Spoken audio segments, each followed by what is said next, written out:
Just pause for a moment of gratitude that you are no longer beholden to a system, a religious system that praises racism and lays it at Jesus' feet as they pay homage to the homophobic racist God that they have created in their image. So I'm going to push back on something that is said to me too often. So consider this a loving boundary, and I hope it is taken in the context in which it is offered. This is an opportunity to peek into the mind of a person who is absolutely honored to shepherd people as they untangle and heal from Christian patriarchy. So I hope this perspective will help you understand why I refuse to stay silent and the importance of naming what bigotry looks like, especially when it's linked to faith. Oftentimes I'll hear people say, stop talking about Trump, you're just giving him the attention he craves. It's not uncommon for me to receive that comment, like when I speak about something that Trump has done or said, or something that's happened within the Trump administration, or something is said by someone within Trump's circle. And I know for all of us, it gets old, like really old, like that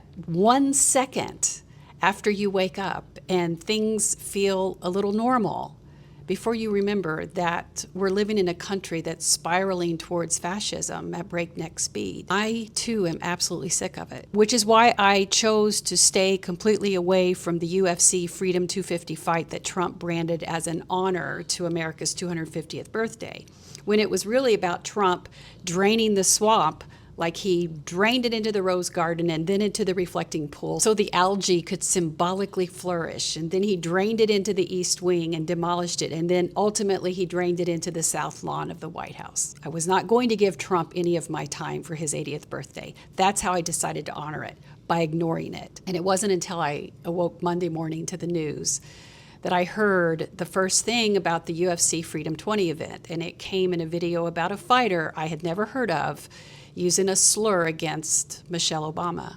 I was enraged, and I knew that I needed to turn that outrage into a teaching moment. And why is that? Because that's what I do best.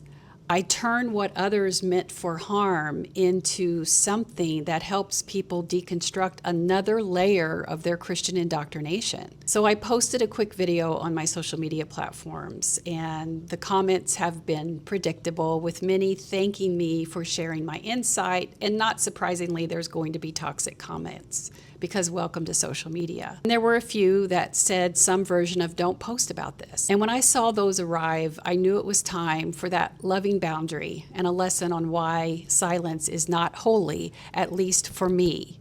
It is not holy. It isn't holy for someone teaching people how to deconstruct and heal from Christian patriarchy, especially those who look like me, the non-melanated ones who grew up in Christian patriarchy.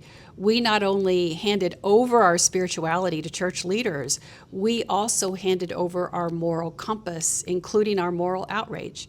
We were trained to look to church leaders, those white Christian men supposedly ordained by God. What that meant was what they said was as God-breathed as the Bible. So if they said something was good or sinful, holy or unrighteous, sacred or sacrilegious, we believed them. We didn't have to think for ourselves. And over time, that developed a check your brain at the door because it's not needed in church type of mentality that puts spirituality on lather, rinse, repeat. Don't think, just tithe, obey, submit, and shut up. One of the most powerful tools that this side of Christianity uses is silence. If church leaders are silent on a matter, then it isn't important enough to be addressed. It's just a problem that belongs out there in the world where Christians aren't supposed to be a part of it anyway, right? In the world, but not of it. You know you heard that preached a lot. And that verse is incredibly subjective and therefore powerful. It creates a floating morality that is decided by church leaders. It's how they get away with hypocritical decisions that punish one pregnant, unmarried teenage girl while the pregnant, unmarried daughter of the pastor gets celebrated and honored with a church-wide baby shower. That's just one example, and it's true. So watch in the comments how my saying that memory will no doubt share their own story of abuse from church leaders, because this example will trigger a memory from a deconstructing Christian on why they are now reading the things I write and watching my videos instead of looking to church leaders who taught them that silence is a sacred response to suffering if the suffering is out there in the world. But it isn't.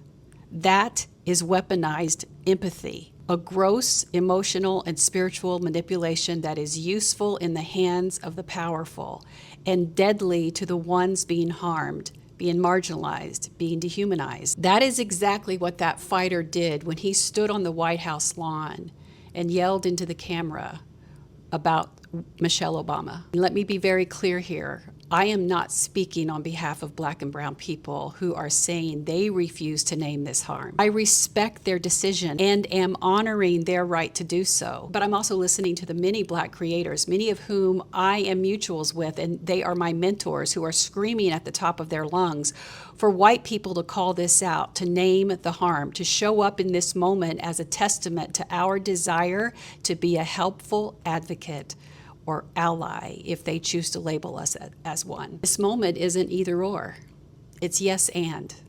Both can be true, and it's my responsibility to push back on the toxicity of a white supremacy culture that Christian patriarchy has been protecting. Why? Because I may have been harmed by it too, but I also benefited from it. Christian patriarchy taught me that white Christian men were ordained by God to lead, to be warriors of the family and defenders of the faith. It was our responsibility to uphold that system, even when Christian patriarchy invited a bigot to the pulpit or placed him in a fighter's ring on the lawn of the White House. Silence is not a neutral act. It is itself a theology. It's a choice. Now, other creators may be able to avoid this moment because their audience is not the same as a deconstructing Christian audience. I cannot tell them what to do. They don't need that deconstructing Christianity lens to process what happened. But those who follow me are different. Many of you are still inside Christian spaces or actively making your way out of them. And many of you are still watching how Christians respond to figure out how you're supposed to respond. You need someone who can say, this is exactly what that theology produces. I am not doing political commentary. I am helping people wake up to the myriad of ways that Christian patriarchy still impacts their lives. That role specifically demands that bigotry and white supremacy get called out, because guess what? It's been front and center inside Christian patriarchy since long before the Civil War. So when a teacher like me in the deconstructing Christian space opts out of a pivotal moment like this, people are left with no framework for integrating what they just watched into a mindset that is still influenced by white Christian men who want the world to believe that they are the keeper of knowledge. They are the keeper of truth and God's will for this country. That is toxic, bigoted theology. We are deconstructing from it.